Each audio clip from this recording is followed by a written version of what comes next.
Energy independence has to do with independence when it comes to our electricity production, but especially also when it comes to heat, but also the energy that the industry needs. And for that, we have to ramp up, scale up our renewables-based energy production. This also has the great advantage that it's just quicker. You would have a much quicker upscaling of the production capacities when you go to wind and solar. Hydropower is a bit more complicated, but this is a long-term investment as well. Those that try to look and see maybe we can have some more LNG terminals or even go towards nuclear are missing the point that there are many things that speak against those technologies. They also take a long time for the infrastructure to be actually built and be useful, or to be in use. So we have to ramp up renewables, but we also have to look at our heating.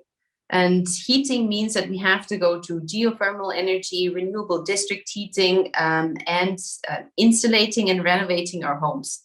This will take time, it needs a lot of money, but we have to start now, and we would need to have a warlike effort to push this through this year and the next year.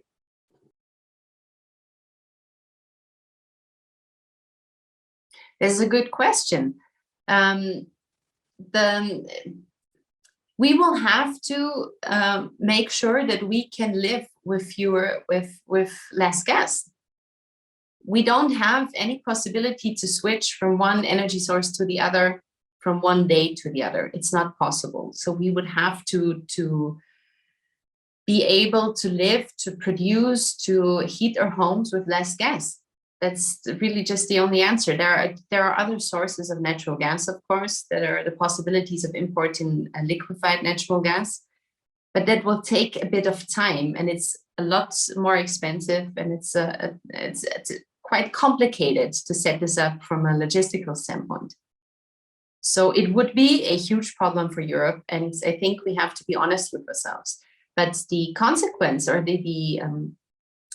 the consequence of that, or what we would do in terms of policy, when we look at this with an honest perspective, is not that we would need more LNG capacities or that it would be easy to just switch, but that we have to make sure that we will be prepared for the next winter, buy gas elsewhere, but also try to find other ways of producing electricity and heating our homes.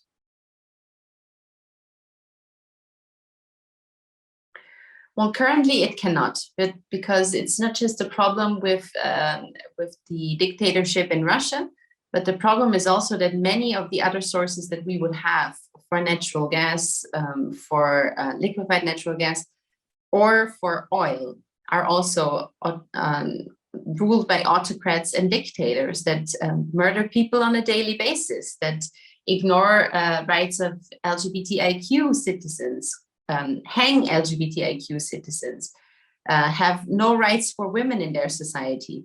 And we have to be aware of that. We will be switching from one dictator to the other. And while, of course, the situation is different in Russia, because we have to get away from Russian gas to stop the war and to stop Putin's war machine from getting more money from Europe. But if we really want to stay true to our values, to our European values, we have to get away from oil and gas, period.